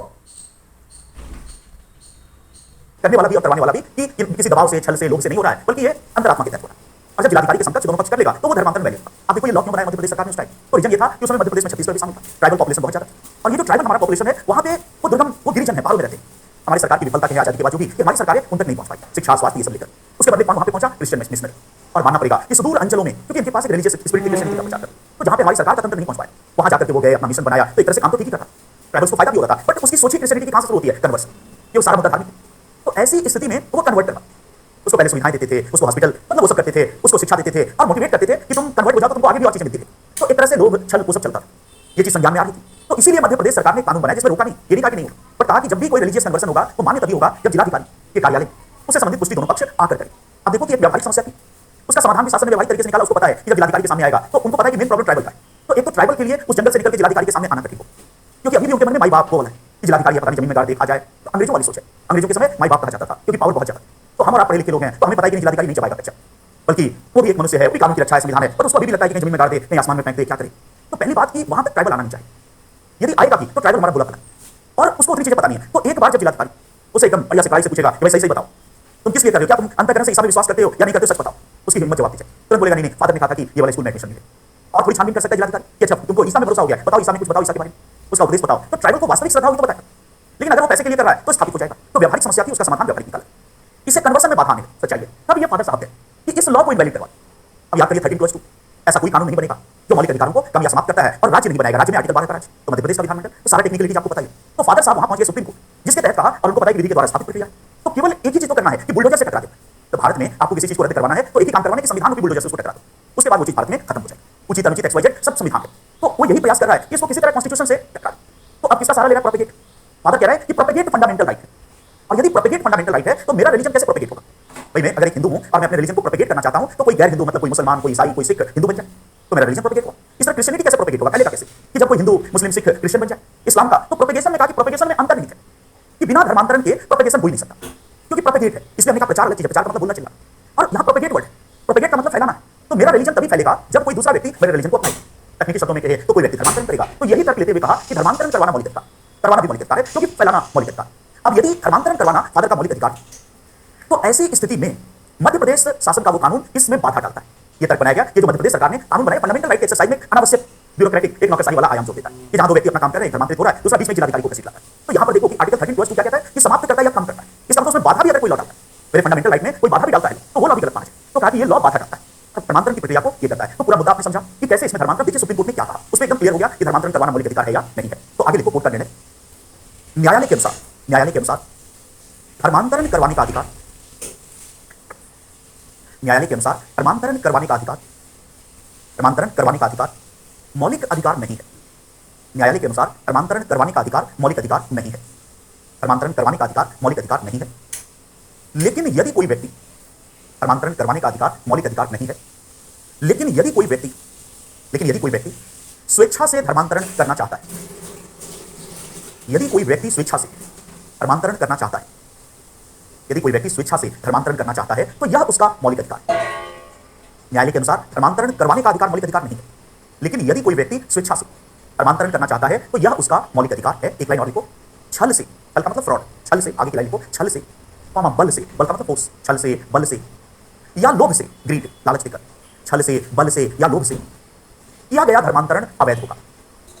छल से, बल से या लोभ से किया गया धर्मांतरण अवैध होगा। छल से, बल से या लोभ से किया गया धर्मांतरण अवैध। इसका मतलब अब सुप्रीम कोर्ट का निर्णय बहुत स्पष्ट है। वो कह रहे हैं कि धर्मांतरण करवाना फंडामेंटल राइट नहीं है, तो कोई मुझे फोर्स नहीं कर सकता, बाध्य नहीं कर सकता धर्मांतरण करवाने के लिए। धर्मांतरण करवाना मौलिक अधिकार नहीं, क्योंकि अगर करवाने को मौलिक अधिकार मान लिया जाए तो देखो अगर कोई चीज किसी का अधिकार है तो भले लिखा हुआ है या नहीं संविधान में, पर मेरी ड्यूटी हो जाती है उसको रेस्पेक्ट करनी। ये अधिकारों का दर्शन कहता है भारत में कि यदि किसी का राइट है, फंडामेंटल राइट है, तो लिखा है नहीं लिखा है, फिर भी एक नागरिक के रूप में मेरी जिम्मेदारी सदैव रहेगी कि मैं उसमें बाधा न डालूं, बल्कि यथासंभव सहयोग करूं। तो यदि फादर को ये राइट दे दिया जाए कि फादर के लिए धर्मांतरण करवाना मौलिक अधिकार है, तो मेरी नैतिक जिम्मेदारी तो बनी जाएगी कि मैं कन्वर्ट हो जाऊं, क्योंकि फादर का अधिकार बाधित हो जाए। तो इसलिए कहा नहीं, कोई किसी को धर्मांतरण करवाने का मौलिक अधिकार नहीं, लेकिन यह स्वीकार किया कि स्वेच्छा से, स्वेच्छा वर्ड बहुत इंपॉर्टेंट, यदि कोई व्यक्ति स्वयं धर्मांतरित होना चाहता है तो यह उसका मौलिक अधिकार है। और उसी के क्रम में कहा कि छल से, बल से या लोभ से करवाया गया प्रत्येक धर्मांतरण अवैध। इसका मतलब अब स्थिति, और इसलिए मध्य प्रदेश शासन के उस कानून को सही ठहराया गया ताकि अब धर्मांतरण को नहीं रोकता है, केवल छल बल या लोभ के प्रयोग को देखता है कि ऐसा तो नहीं कि ट्राइबल के साथ छल हो रहा है, बल हो रहा है, लोभ हो रहा है, तो छल बल या लोभ से धर्मांतरण नहीं करेगा, स्वेच्छा से करेगा। अब इससे क्या कानूनी स्थिति निकलती है कि पहली बात धर्मांतरण करवाना मौलिक अधिकार, लेकिन धर्मांतरण करना मौलिक अधिकार, लेकिन वह धर्मांतरण सदैव स्वेच्छा से होना चाहिए। और यदि मैं किसी दबाव में पैसे लेकर गरीब आदमी हूं, मेरा राशन कार्ड बनवाने का आश्वासन देकर कह रहा है कि धर्मांतरण करो, मैं कर रहा हूं, तो मैं वो धर्मांतरण नहीं कर सकता। इसका मतलब धर्मांतरण इस देश में अवैध नहीं, ये ध्यान रखना, धर्मांतरण इस देश में अवैध नहीं, लेकिन ये जरूर है कि धर्मांतरण स्वेच्छा से होना चाहिए। तो यदि स्वेच्छा से पूरा भारत धर्मांतरित हो जाए, ऐसा कभी होगा नहीं, पर फिर भी मैं एक एक्सट्रीम बात कह रहा हूं कि यदि स्वेच्छा से पूरा भारत धर्मांतरित हो जाए तो कोई प्रॉब्लम नहीं है, स्वेच्छा होनी चाहिए। लेकिन छल से, बल से या लोभ से एक व्यक्ति को भी धर्मांतरित नहीं करवाया जा सकता। इसीलिए व्यवहार में देखो कि हर समुदाय धर्मांतरण में भारत में लीन है, कन्विंस करके, जबरदस्ती नहीं, पर समझा के, बुझा के। और धर्मांतरण के कैंप भी लगते हैं भारत में, और जब आरएसएस करता है, हिंदू करता है, तो उसको कहता है घर वापसी को। जब मुसलमान करवाते हैं तो कहते हैं इस्लाम का प्रसार हो रहा है। सब अपने अपने लिहाज से, बट सब भारत में धर्मांतरण करवाते हैं, और ये अवैध भी नहीं है। आपको ये भी पता होगा अगर आपने पढ़ा है, ये फादर स्टेनिस्लास से भी पहले ऐसा हो चुका है कि स्वयं भीमराव अम्बेडकर ने अपने लाखों अनुयायियों के साथ सार्वजनिक तौर पर धर्मांतरण किया था। मैं समझता हूं कि जिस साल उनकी 56 में मृत्यु हुई थी, उससे 2-3 महीने पहले उन्होंने हिंदू रिलीजन छोड़ दिया था, और उन्होंने सार्वजनिक तौर पर बुद्धिज्म को अपनाया था और आह्वान किया था अपने सारे फॉलोअर्स से कि आप भी धर्मांतरण कर दो, हिंदुइज्म को छोड़ दो। और तब मुंबई के बड़े से मैदान में लाखों लोग एकत्रित हुए थे, और मंच पे अम्बेडकर जी का हुआ था धर्मांतरण, बाकी सबने वहीं से अपना जो भी वो रिचुअल था पूरा करके, तो 1 लाख लोग भी धर्मांतरित हो सकते हैं भारत में एग्जाम्पल की। बट सब कैसे होना चाहिए? स्वेच्छा से, छल से, बल से या लोभ से नहीं। तो ये एक और मुद्दा है आर्टिकल 25 से संबंधित। तो आप देखो कितना आगे, वही मैं केवल संविधान पढ़ता तो ये कब खत्म हो गया होता है। ज्यादा कहां पर आता है? पॉलिटी। प्रश्न का स्वरूप देखो, ज्यादा सवाल भी आता है पॉलिटी से। तो ये पहला हिस्सा केवल, यहां तक हमने पहली चीज पढ़ी कि भारत में प्रत्येक व्यक्ति को अंतःकरण की स्वतंत्रता है। उसका मतलब क्या है? और फिर आता है कि धर्म को मानने, आचरण करने और प्रचार करने की स्वतंत्रता। तो ये पहली चीज हुई। अब आते हैं सेकंड पे। ये दूसरा जो इस कायम है वो कह रहा है हिंदू धार्मिक संस्थाएं, खुद ही अपने आप में बड़ा अजीब लगे, इतनी दफा लगेगा कि लगता है सेकुलरिज्म के खिलाफ। क्योंकि क्या कह रहा है? हिंदू, ध्यान दो, हिंदू धार्मिक संस्थाएं सभी वर्गों के लिए खोली जाएंगी। हिंदू रिलीजियस इंस्टीट्यूशन जो मतलब मंदिर हैं, हिंदू धार्मिक संस्थाएं सभी वर्गों के लिए खोली जाएंगी। और आगे लिखता है यहां पर हिंदू की परिभाषा में 4 शामिल हैं। इसका मतलब जब हिंदू शब्द अनुच्छेद 25 में आता है, तो अनुच्छेद 25 में हिंदू में 4 शामिल, हिंदू, जैन, बौद्ध, सिख। ये आईएएस के पीटी में सवाल में आया हुआ है, पुराने सवाल देखोगे और आगे भी रिपीट होगा। बहुत बढ़िया सवाल कि आ जाए कि अनुच्छेद 25 के तहत, आर्टिकल 25 के तहत हिंदू की परिभाषा में कौन कौन शामिल है। तो आपको कौन टिक करना है? 25 आर्टिकल लिखा हुआ है तो आपको 4 टिक करना। हिंदू की परिभाषा में हिंदू तो शामिल है, जैन भी यहाँ हिंदू, बौद्ध भी हिंदू है, और सिख भी हिंदू की परिभाषा में शामिल है। इसका मतलब बाकी जगह ये अल्पसंख्यक है, सेपरेट रिलीजन। अब अल्पसंख्यक के नजदीक हम लोग पहुंचे, आर्टिकल 30 पहुंचेंगे तो पूरा माइनॉरिटी है। पर ये ध्यान रखो कि अगर इन जनरल देखा जाए इंडिया में, तो जैन एक स्वतंत्र रिलीजन, तो हिंदू नहीं है। बौद्ध और सिख एक स्वतंत्र रिलीजन है। लेकिन यदि प्रश्न आ जाए अनुच्छेद 25 के संदर्भ में, ये वर्ड 25 कि 25 के तहत हिंदू में क्या क्या शामिल है, तो हिंदू के साथ जैन, बौद्ध, सिख 4 हुए, हिंदू, जैन, बौद्ध, सिख। इसका मतलब जब ये लिखा जा रहा है हिंदू धार्मिक संस्थाएं, तो इसका ये वाला मीनिंग लिया जा रहा है। जब लिखा है हिंदू धार्मिक संस्थाएं, तो इसका ये वाला मीनिंग लिया जा रहा है कि हिंदुओं की और जैनों की, बौद्धों की और सिखों की धार्मिक संस्थाएं, मतलब मंदिर भी सभी के लिए खुलेगा। जैनों का जो भी हो संस्था का नाम वो भी खुलेगा, बौद्धों के जो भी विहार आदि हो वो सबके लिए खुलेंगे, और सिखों का गुरुद्वारा। भी सभी के लिए खुलेगा। अब यहाँ पहली दफा देखने में लगता है कि भारत के कम से कम 2 बड़े रिलीजन यहाँ आए। इस्लाम, इसका मतलब मस्जिद नहीं खुलेगी सभी के लिए, और ईसाई, इसका मतलब गिरजा नहीं खुलेगा, चर्च नहीं खुलेगा, लेकिन मंदिर खुल जाएगा। तो पहली दफा लग रहा है कोई प्रॉब्लम है। यहाँ पर आप सेकुलरिज्म के तहत आर्टिकल 25 के तहत कह रहे हैं कि हिंदू धार्मिक संस्थाएं सभी वर्गों के लिए खुली जाए, और ये भी कह रहे हैं कि हिंदू का मतलब होगा कि हिंदुओं की धार्मिक संस्थाएं, जैनों की धार्मिक संस्थाएं, बौद्धों की धार्मिक संस्थाएं और सिखों की धार्मिक संस्थाएं सबके लिए खुलेंगी। स्पष्ट तौर पर आपने इस्लाम और ईसाई को थोड़ा मीडिया के बड़े तरीके से, और ये भी ध्यान रखना है कि ये जो चीज है ये संविधान सभा की, तो हम ये भी नहीं कह सकते कि अमेंडमेंट के द्वारा शैतान की या हमारी संविधान सभा सेकुलर नहीं थी, ये भी नहीं कह सकते। हमारी संविधान सभा बिल्कुल सेकुलर थी, पूरी तरह सेकुलर थी। तो फिर इसको कैसे एक्सप्लेन करें? क्योंकि प्रथम दृष्टि में तो सेकुलरिज्म के खिलाफ दिखता है, तो यही पढ़ेंगे कि हमारा संविधान बहुत लॉजिकल है, सभी वर्गों की स्पेसिफिक नीड को भी ध्यान में रखता है, बहुलवाद को, विभिन्नता को हर जगह ध्यान में रखता है कि सब एक जैसे नहीं, तो सबके लिए अलग अलग भी प्रावधान करता है, समान भी करता है जहां जिसको स्पेसिफिक करना है। अब अगर हमें इसको एक्सप्लेन करना, ये सारा मामला किस लिए, मतलब ईसाई और इस्लाम क्यों नहीं है, तो उसका हमें रीजन ये बताना है। अच्छा, एक चीज और देखो कि हिंदू, जैन, बौद्ध और सिख, ये जो चार हैं ये इसी देश में ओरिजिनेट होने वाले रिलीजन। तो हिंदू ऑफकोर्स इसी देश का है, जैन महावीर का भी, बुद्धिज्म भी इसी देश में उत्पन्न हुआ, और सिखिज्म भी इसी देश में उत्पन्न हुआ, और जिसको एक्सक्लूड जिसको शामिल नहीं किया। इस्लाम वो बाहर से आया, क्रिश्चियनिटी ईसाई वो बाहर से आया, पारसी वो भी शामिल है, वो बाहर से आया। तो इस्लाम ईसाई बाहर से आए, कहने का मतलब बाहर वाले नहीं, और इंडिया के ओरिजिन वाले सभी के लिए खोले जाएंगे। इसके पीछे क्या है हमें साफ साफ कहना है, यहाँ कोई सांप्रदायिक नजरिया नहीं, कोई धार्मिक विभेद का नजरिया नहीं है, बहुत ही तार्किक, बहुत ही लॉजिकल है। वो तार्किकता क्या है, ये जो चीज की कही गई, हमें कहना है कि इसका उद्देश्य, ये जो पूरा है, इसका उद्देश्य एक विशेष कुरीति जिसको अस्पृश्यता कहते हैं, व्यवहार में इसका उद्देश्य एक विशेष कुरीति पर रोक लगा। इसके संदर्भ में इसको देखना पड़ेगा। अनटचेबिलिटी, अब देखो अनटचेबिलिटी इस देश में थी, ये निर्णायक तौर पर तथ्य है, तो आर्टिकल 17 बनाना पड़ा। तो अनटचेबिलिटी इस देश में हुआ करती थी। इसमें लिखा है कि जो ईसाई 5 लाख रुपए देकर धर्मांतरण कराते हैं, बट आरएसएस वाले तो पैसे देकर या लोग देकर, तो गलत कौन है? दोनों गलत है। पैसा देकर धर्मांतरण नहीं, और वही बात है कि अगर सिद्ध हो जाएगा कि पैसा लिया या दिया गया है तो नहीं हो सकता। तो ये ध्यान रखो कि अच्छा इसका क्या प्रमाण है कि पैसे, ये तो हम और आप कहते हैं, अगर प्रमाण है आपके पास लाओ तो धर्मांतरण है, तो जब तक प्रमाण नहीं है तब तक मानना पड़ेगा तो बिना पैसे के। हाँ, तो यहाँ पे हिंदू धार्मिक संस्थाएं सभी वर्गों के लिए खोली जाएगी। इसका मुख्य नजरिया यहाँ अनटचेबिलिटी। इसका मतलब हमारे संविधान निर्माताओं को ये पता कि इस देश में एक घोर अमानवीय, इससे गलत चीजें शायद दुनिया में बहुत कम हो, समाजों में ऐसी चीज रहती है, ऐसी ही चीज अमेरिका में निग्रो के साथ हुआ करती थी। तो हर समाज में ऐसा होता है, हमारे समाज में क्या थी? अनटचेबिलिटी, जहां पर कि अपने ही समाज के, अपने ही कुछ भाइयों को, वो भी इंसान से दो पैरों वाले, और उनके भी खून का रंग लाल था, अपने ही समाज के कुछ लोगों को हमने अनटचेबल का दर्जा दी थी, अछूत का दर्जा दी थी। और ये अछूत प्रथा यहां तक बढ़ी कि वो रिलीजन में भी घुस गया। रिलीजन में इस सेंस में घुसा कि ये माना जाने लगा कि अछूत व्यक्ति मंदिर में भी नहीं जा सकता। ये संविधान निर्माता को पता था। आप देखो मंदिर प्रवेश के आंदोलन भी तो अम्बेडकर ने कहीं चलाए, तो सबको पता है कि अछूत प्रथा का आलम ये है कि व्यक्ति तो अस्पृश्य हो ही रहा है, भगवान को छूटेगा भगवान भी अछूत हो जाएंगे, अपवित्र हो जाएंगे। मतलब इससे ज्यादा कोई लॉजिकल हो सकता है?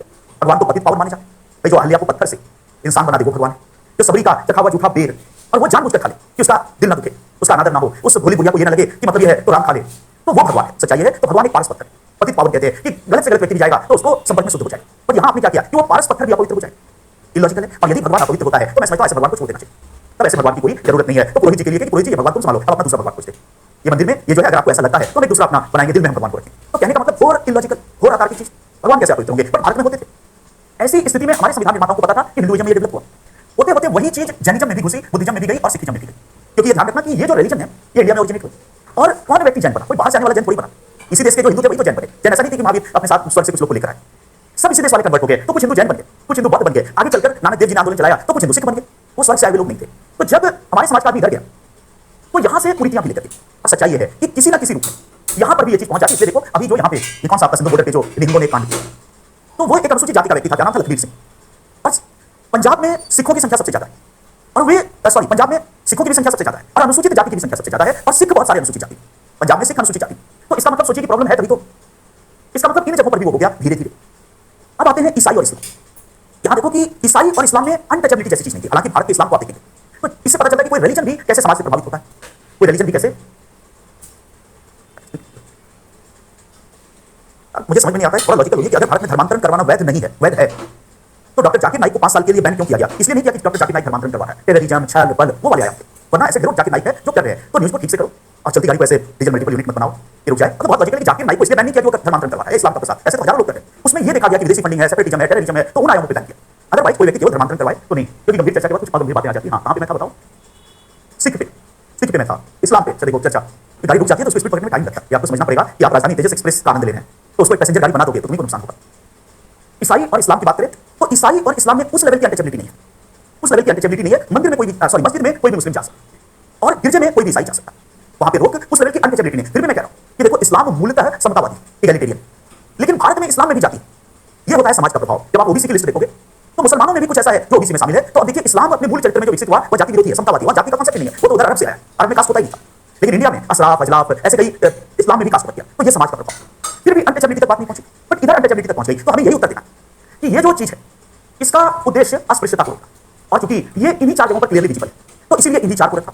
इस्लाम और ईसाई को इसलिए संविधान निर्माता ने नहीं रखा कि इस्लाम और ईसाई में उस लेवल की अनटचेबिलिटी नहीं है। तो सीधा सा लॉजिक कि अगर मेरे सर में दर्द होगा और समानता के नाम पे मैं कहूं कि सबको मेडिसिन खाना पड़ेगा, तो आपके लिए कितना इलॉजिकल है। तो प्रॉब्लम यहाँ पे है, तो सुधार भी यहाँ पे होगा। यहाँ पे वो प्रॉब्लम नहीं है इस्लाम और ईसाई में उस लेवल का, इसलिए उसको बाहर।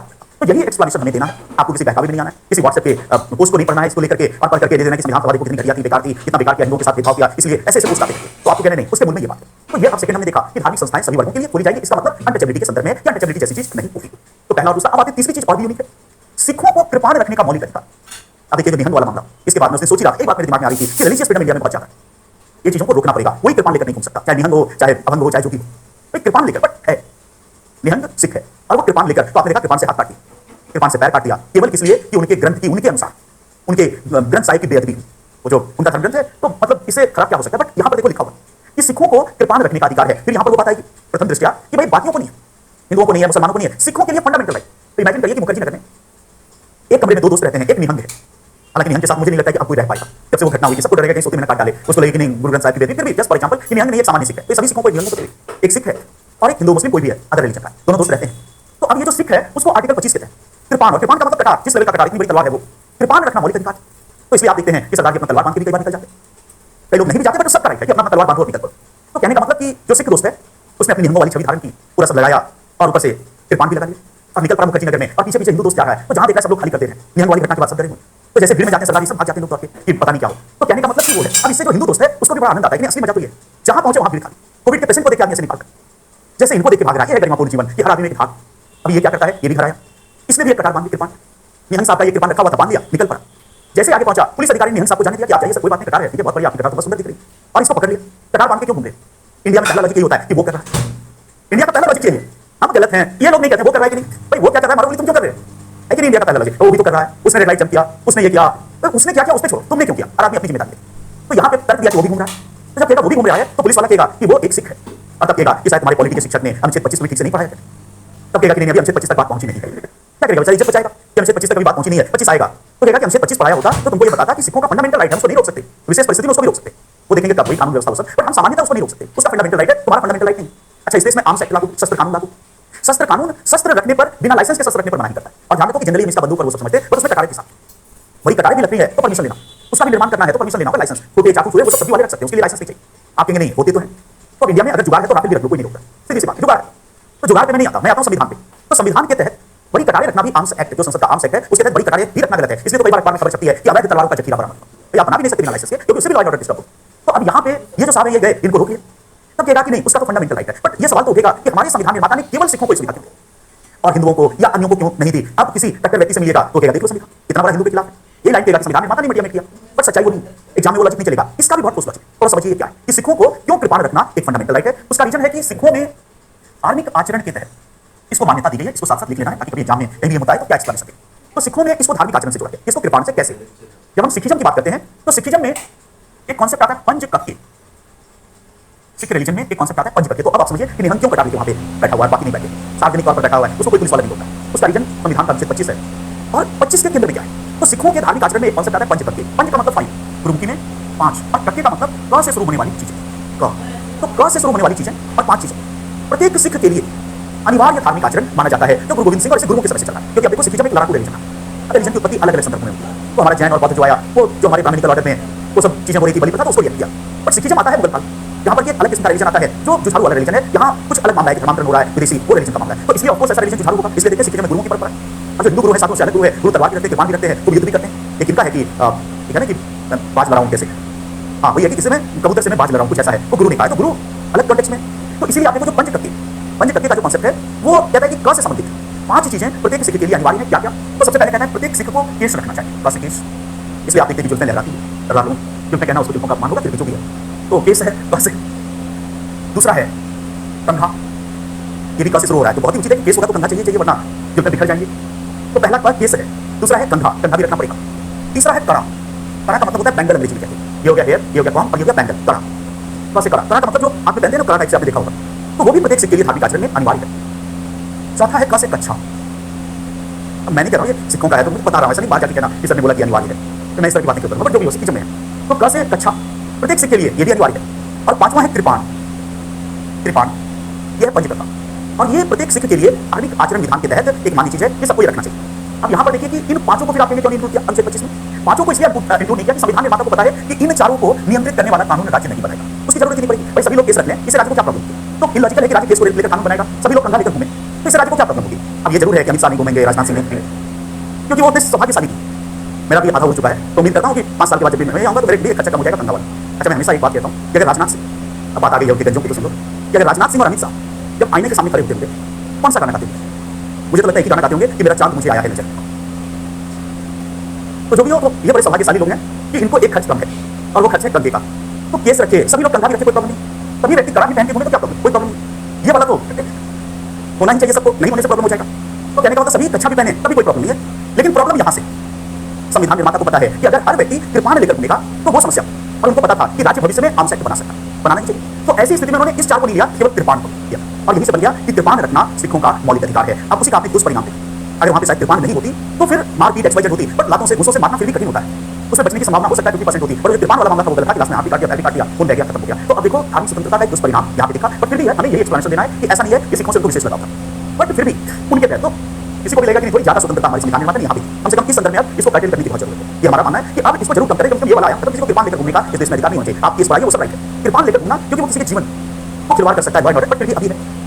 उसके बाद आखिरी चीज कहता है कि ये ऊपर जितनी चीजें वो असीमित नहीं है और उसको सीमा लगाई जा सकती है, और पहली सीमा होगी लोक व्यवस्था। इसका मतलब देखो कृपाण रखने पर भी उस समय प्रतिबंध लग जाएगा जब लॉ एंड ऑर्डर की प्रॉब्लम होगी। तो जब दंगे होंगे तो उसमें आदेश जारी होगा कि सिख भी कृपाण लेकर नहीं, बट अभी देखो वहां पे दंगा नहीं हो रहा था, कोई फिर भी तो राज्य सामान्यता नहीं, बट लोक व्यवस्था होने पर कोई भी प्रत्येक स्वतंत्रता के ऊपर जितना पड़ा लॉ एंड ऑर्डर, तो मुहर्रम का जुलूस निकालिए, पूजा करिए, लेकिन जिस दिन लॉ एंड ऑर्डर की प्रॉब्लम होगी शासन को रोकेगा। दूसरा है सदाचार, मॉरलिटी। सदाचार का मतलब है कि नैतिकता। यदि आप रिलीजन के नाम पर अनैतिक आचरण आदि करना चाहते हैं, जैसे कई रिलीजन में ऐसे हैं, जैनिज्म में जब देखोगे तो श्वेतांबर और दिगंबर उसके दो संप्रदाय हैं। और जो दिगंबर है वो मानता है कि अंबर का मतलब वस्त्र, तो दिक्क ही जिसका अंबर हो, दिशा ही जिसका वस्त्र हो, वो दिगंबर है। इसका मतलब नग्न रहते हैं, ठीक है, धार्मिक जगह पे ठीक है, बट अगर वो उसका मिसयूज करना चाहे और कोई कक्षा में जैन इस आधार पर दावा करे, क्योंकि अभी मैं इसलिए एग्जाम्पल मेरे पास आ गया कि ऑनलाइन बैच में एक सवाल आया था मेरे पास कि अगर हमारी कक्षा में, अब देखिए कहाँ लोग सोचते हैं ऐसे आया कि कोई जैन दिगंबर, मतलब मेरा रिसर्च कर रहे मेरे लेक्चर पे कि कोई जैन दिगंबर आ जाए तो हम उसको कैसे रोक सकते हैं? तो हमने उसको आर्टिकल 25 के तहत रोक सकते हैं, सदाचार का उल्लंघन करेगा, तो सदाचार के नाम पर रोका जा सकता है। और तीसरा है सार्वजनिक स्वास्थ्य। कोविड में खूब दिखा, आपने देखा कैसे कोविड के दौरान मंदिर बंद रहे, मस्जिद बंद रहे, गिरजा बंद रहे, तो राज्य को राइट कि जब पब्लिक हेल्थ डिस्टर्ब होने की बात आएगी तो 3 सीमाएं याद रखना। कौन कौन सी? लोक व्यवस्था, सदाचार और सार्वजनिक स्वास्थ्य। तो यह है आर्टिकल 25 भारत के संविधान का एक बड़ा ही इंपॉर्टेंट आर्टिकल, धार्मिक स्वतंत्रता के केंद्र में आर्टिकल। क्लियर हो रही है 25 की सारी बातें? अभी सभी माला आएगा जब 26 पढ़ लेंगे, दोनों मिला के तब हुआ है, क्योंकि इसमें दो नहीं हुआ। तो चलिए अभी वक्त है तो 25 के बाद 26 पे आते हैं। आर्टिकल 26-25 की तुलना में छोटा है और आसान है करना। अब वही देखा जाएगा कि राज्य को जज करना है कि अगर उसे लॉ एंड ऑर्डर का खतरा है तो रोका जाएगा और सीमाएं लगाई जाएंगी।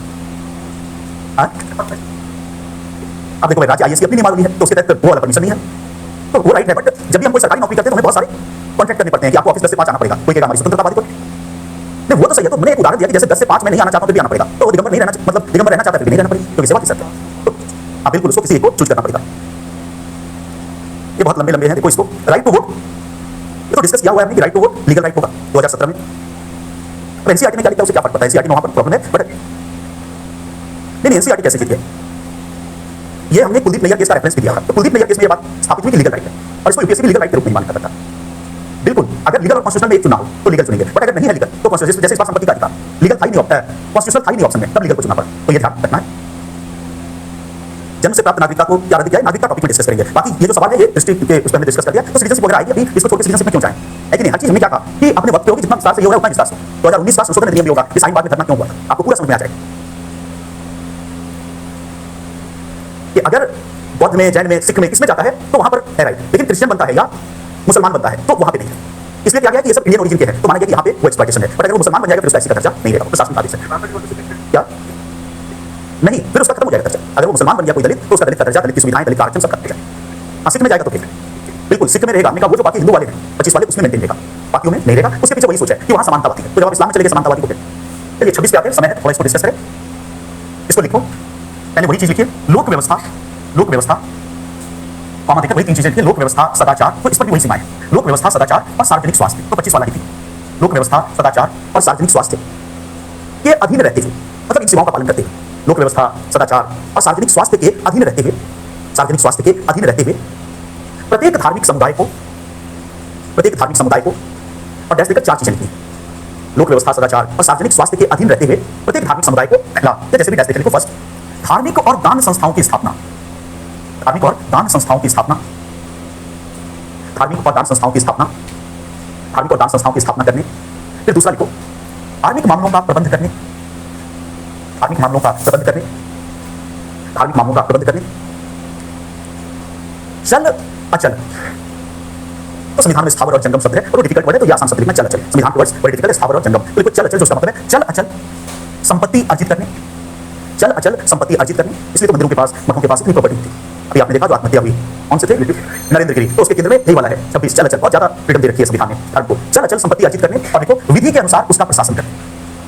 और चौथा लिखो विधि के अनुसार उस संपत्ति का प्रशासन करने, मतलब उसको रखने, मेंटेन करने, व्यापार करने, और विधि के अनुसार उस संपत्ति का प्रशासन करने का अधिकार होगा।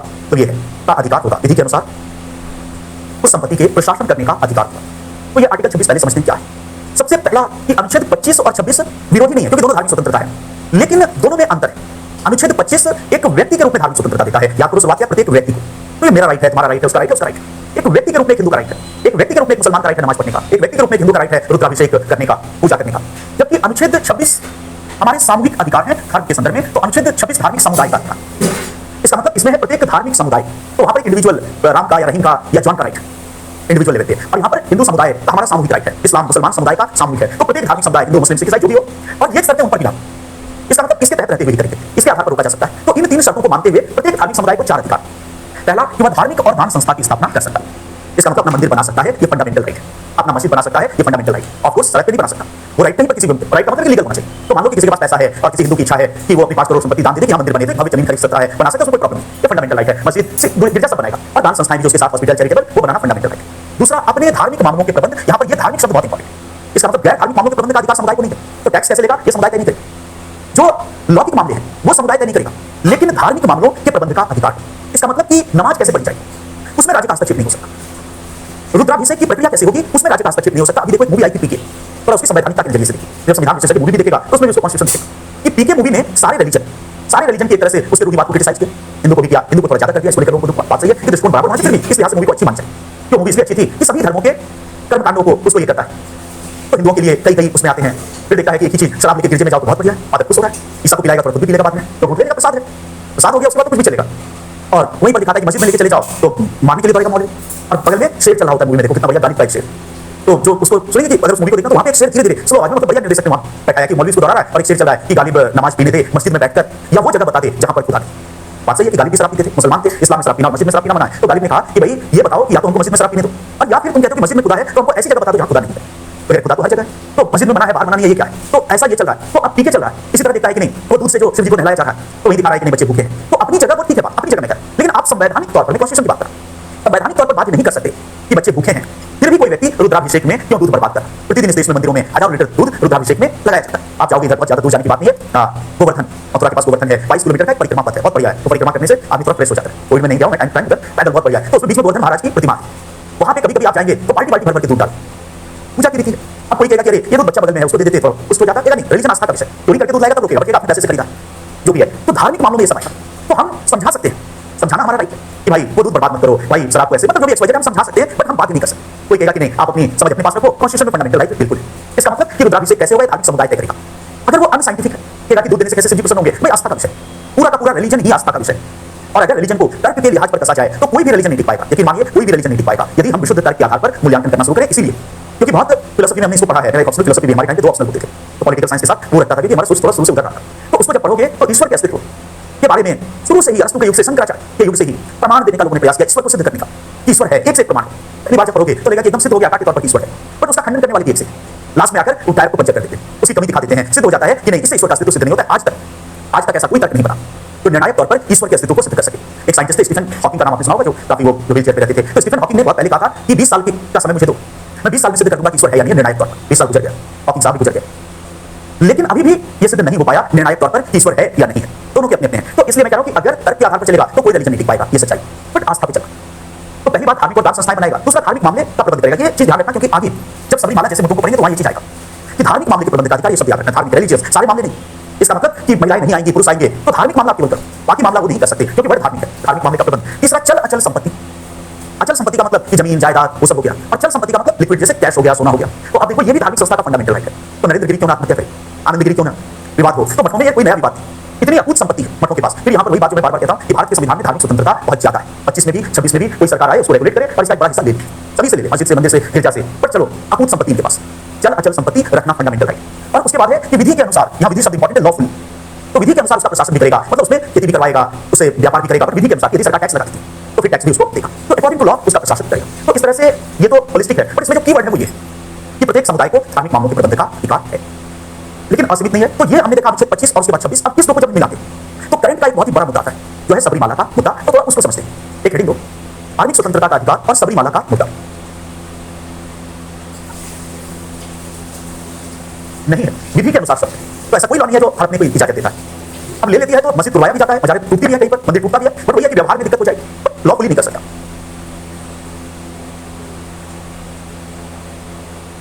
सरकारी अधिकारी केवल प्रशासन करते हैं उसका, धन लेते नहीं। नहीं नहीं ऐसा कहीं नहीं, धन उनका है। सरकारी अधिकारी बालाजी में केवल मैनेजमेंट देखेंगे पैसा, इसलिए तो मंदिरों के पास इतनी संपत्ति है, जो उनका लॉफुल राइट। भूल जाने का अधिकार मौलिक अधिकार, भूल जाना नहीं, मैंने पहले भी बताया, भुला दिए जाने का वो भी मौलिक अधिकार। ये आगे डिस्कस करूंगा, right to be forgotten current का एक मुद्दा है। अब देखिए इन मुद्दों का क्या, 4 दोस्त पार्टी कर रहे हैं और एक 5वें लड़के को बुलाते हैं पार्टी में, उसको भी शामिल करते हैं और उसके बाद लिखा है कि क्या क्या खिलाते पिलाते बच्चों को, परंतु वह लड़का उन दोस्तों की ऑडियो रिकॉर्डिंग कर लेता है, तो क्या उससे निजता के अधिकार का उल्लंघन हुआ? अब देखो ऑडियो रिकॉर्डिंग यदि आपत्तिजनक करके सर्कुलेट करेगा तो ठीक है, बट कोई इल्जाम लगाया जाएगा, कोई आपत्तिजनक बात है तो कर सकता है, लॉ को रीजन होना चाहिए कि हमने रिकॉर्डिंग क्यों किया। तो ऐसे मुद्दों पे ध्यान मत दीजिए, बड़े मुद्दों पे ये सबरीमाला पूछेगा एग्जाम, एक पार्टी वाला वो तो वही है कि जिसको डांस नहीं करता है कराया जाकर। तो हेडिंग आपने दिया सबरीमाला का मुद्दा और धार्मिक स्वतंत्रता। हाँ मैं बोल देता हूँ, तो धार्मिक स्वतंत्रता का अधिकार और सबरीमाला का मुद्दा, धार्मिक स्वतंत्रता का अधिकार और सबरीमाला का मुद्दा। पहले इसको समझते हैं कि ये है क्या सबरीमाला, जिसको लेकर इतना विवाद हुआ, और मैं समझता हूँ कि प्रश्न इस पर आ भी रहे हैं पीसीएस आदि में, यूपीएससी में भी आ सकता है, पीटी में इसमें कहीं से पता नहीं कि किस आयाम से क्वेश्चन लेगा। ये सबरीमाला केरल में एक जगह का नाम, सबरीमाला केरल में एक प्लेस है, इसको लिख लेना है साथ साथ, क्योंकि तो किसी को पता नहीं कहां से प्रश्न आएंगे, और जितनी चीज मैं चार्ट बनाता हूं वो भी लिखते चलो। और यहाँ पर जिस देवता का मंदिर है उसको अयप्पा स्वामी कहते हैं, यहाँ पर अयप्पा स्वामी का मंदिर है। तो सबरीमाला केरल में एक जगह का नाम है, और वहां पर जिस देवता का मंदिर है वो है अयप्पा स्वामी। अयप्पा स्वामी बहुत ही प्रसिद्ध मंदिर है उधर का। अब ये जो अयप्पा स्वामी है इसके स्वरूप को समझना पड़ेगा, क्योंकि पूरा मामला उसी पे टिका हुआ है कानूनी तौर पे। अयप्पा स्वामी अब जिसको कहते हैं nature of deity, DETY, deity का मतलब ईश्वर, विग्रह। तो ये जो अयप्पा स्वामी है उसका नेचर क्या है, क्योंकि भारत में हिंदू रिलीजन में ईश्वर का भी मानवीकरण होता है। तो आप देखेंगे कि हर ईश्वर अलग अलग तरीके से, कृष्ण जी हैं तो राधा रुक्मिणी सत्यभामा सभी के साथ विराजते, राम भगवान हैं तो केवल सीता माता के साथ हैं, तो ईश्वर का अलग अलग है। बजरंग बली है हमारे तो वो अकेले रहते, मतलब बैचलर है सीधा सा कहा जाए तो। आप लोगों के असली देवता तो बजरंग बली, हम लोग के देवता एक टाइम पे हुआ करते थे, अब बजरंग बली फिर से बदल गए, बैचलर रहे, बट हाँ बजरंग बली बैचलर वाले थे। तो अयप्पा स्वामी जो देवता है या नेचर ऑफ डेटी वही है, ये ब्रह्मचारी प्रकृति के देवता माने गए, ब्रह्मचारी प्रकृति के देवता। तो नेचर ऑफ डेटी है ब्रह्मचारी। इसका मतलब आप इनकी तुलना हनुमान जी से कर सकते हैं, जैसे अपने हनुमान जी ब्रह्मचारी, वैसे ही अयप्पा स्वामी उधर के ब्रह्मचारी देवता है। तो भारत में हिंदू रिलीजन में इस चीज को बहुत ध्यान रखा जाता है कि देवता के नेचर के अकॉर्डिंग प्रसाद चढ़ाओ, सब चीजें पूजा करो। इसलिए आप देखते हैं कि शिव की पूजा तो वहां भांग धतूरा जो भी उस तरह की चीजें वो असली प्रसाद, लेकिन राम जी को ये नहीं चढ़ा सकते क्योंकि राम जी का अलग है, सबका अलग नेचर ऑफ डेटी है, उसके अकॉर्डिंग सब चीज होता है। तो यहाँ देवता का स्वरूप, ईश्वर का स्वरूप अयप्पा स्वामी ब्रह्मचारी प्रकृति के देवता है। क्योंकि ब्रह्मचारी प्रकृति के देवता है इसीलिए वहां शुरू से ये परंपरा थी, कई सौ सालों से ये चला रहा था कि उसमें महिलाओं का, उसमें भी युवा महिलाओं का प्रवेश वर्जित था मंदिर में। या तो बच्चियां जा सकती थी या फिर वृद्ध महिलाएं, रीजन आप समझ सकते हैं कि नेचर ऑफ डेटी ब्रह्मचारी है, और हमारे यहाँ उपासना पद्धति उसे भी चलती है। तो मान्यता के अनुसार युवा महिलाओं का प्रवेश वर्जित था, और ये बहुत पुराना मंदिर है, तो चला रहा था। फिर देश आजाद हुआ, 26 जनवरी 1950 को नया संविधान लागू हो गया, स्त्री और पुरुष बराबर हो गए संविधान के तहत।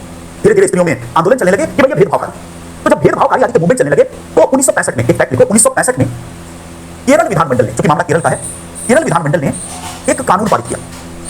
1965 में केरल विधानमंडल ने एक कानून पारित किया, एक कानून पारित किया जिसके द्वारा यह निर्धारित किया गया, जिसके द्वारा यह निर्धारित किया गया कि रजस्वला महिलाएं, मेंस्ट्रुएटिंग वुमेन, मतलब युवा महिलाएं कह सकते हैं, बट लॉ का जो वर्ड है वही मैं लिख रहा हूं, रजस्वला महिलाएं या मेंस्ट्रुएटिंग वुमेन, मतलब यंग महिलाएं अयप्पा स्वामी के मंदिर में, अयप्पा स्वामी के मंदिर में मूर्ति के निकट नहीं जा सकती। 1965 में केरल विधानमंडल ने एक कानून पारित किया जिसके द्वारा यह निर्धारित किया गया कि मेंस्ट्रुएटिंग वुमेन मंदिर के भीतर नहीं जा सकती, मतलब उनका मंदिर प्रवेश वर्जित होगा। अब आप कहेंगे विधानमंडल ने क्यों बनाया? तो विधानमंडल में राजनीति की बैठा है, समाज जो सोचेगा मेजॉरिटी, तो समय समाज बुद्धिवादी था, तो कुछ महिलाएं आंदोलन करें कि नहीं हमको भी एंट्री चाहिए, ज्यादा वोट बैंक महिलाओं के खिलाफ है, वो कह रही है तो सही है, हमारे कर्मचारी देवता भ्रष्ट हो जाएंगे, तो ज्यादा मेजॉरिटी तो उसके अगेंस्ट है। तो हमको पता है कि ये जो विधानमंडल आती है वो किसके तहत चलते हैं, जनदबाव, तो जनदबाव में कानून बना के रोक दिया, ऐसे मूवमेंट को रोक दिया और कहा कि मेंस्ट्रुएटिंग वुमेन नहीं जा सकती, युवा महिलाएं नहीं जाएंगी। तो 1995 में, आगे लिखो, 1991 में केरल विधानमंडल के इस कानून को, 1991 में केरल विधानमंडल के इस कानून को, केरल विधानमंडल के इस कानून को केरल उच्च न्यायालय में चुनौती दी गई। 1991 में केरल विधानमंडल के इस कानून को, केरल विधानमंडल में के इस कानून को केरल उच्च न्यायालय में चुनौती दी गई। तो धीरे धीरे महिलाओं में जागरूकता आई, हाई कोर्ट में चुनौती दी गई, केरल हाई कोर्ट में चुनौती दी गई। हाई कोर्ट ने कानून को सही ठहराया, हाईकोर्ट ने कानून को सही ठहराया, विधानमंडल के कानून को सही ठहराया। हाईकोर्ट ने विधानमंडल के कानून को सही ठहराया, जिसके पीछे इस तर्क को स्वीकार किया गया। लिखिए, जिसके पीछे इस तर्क को स्वीकार किया गया, जिसके पीछे इस तर्क को स्वीकार किया गया कि अनुच्छेद 26, यहां आर्टिकल 26, इस तथ्य को स्वीकार किया गया कि अनुच्छेद 26 आर्टिकल 26 धार्मिक समुदाय को, अनुच्छेद 26 धार्मिक समुदाय को धार्मिक मामलों के प्रबंध का अधिकार देता है। अनुच्छेद 26 धार्मिक समुदाय को धार्मिक मामलों के प्रबंध का अधिकार देता है। अनुच्छेद 26 धार्मिक समुदाय को धार्मिक मामलों के प्रबंध का अधिकार देता है। अतः धार्मिक समुदाय यह तय करेगा, अतः धार्मिक समुदाय यह तय करेगा, अतः धार्मिक समुदाय यह तय करेगा कि मंदिर में धार्मिक समुदाय यह तय करेगा कि मंदिर में धार्मिक मामले का संचालन किस प्रकार होगा। धार्मिक समुदाय यह तय करेगा कि मंदिर में धार्मिक मामलों का संचालन किस प्रकार होगा। धार्मिक समुदाय यह तय करेगा कि मंदिर में धार्मिक मामलों का संचालन किस प्रकार होगा। तो केरल हाईकोर्ट ने किसके आधार पर सही ठहराया? 26। अब याद करिए 26 क्या कह रहा है कि धार्मिक मामलों का प्रबंध धार्मिक समुदाय करेगा। धार्मिक समुदाय का मतलब जो पुरोहित संचालक है मंदिर के, क्योंकि वहां धार्मिक समुदाय के प्रतिनिधि वही है। तो धार्मिक समुदाय तय करेगा कि कौन पूजा करेगा, कौन नहीं करेगा, कौन आएगा, कौन नहीं आएगा, ये धार्मिक के तहत। तो यहाँ पर केरल हाईकोर्ट ने भी सही ठहराया। फिर आगे देखो, Indian young lawyers association case. अब आता है 2018 का case, Indian young lawyers association case.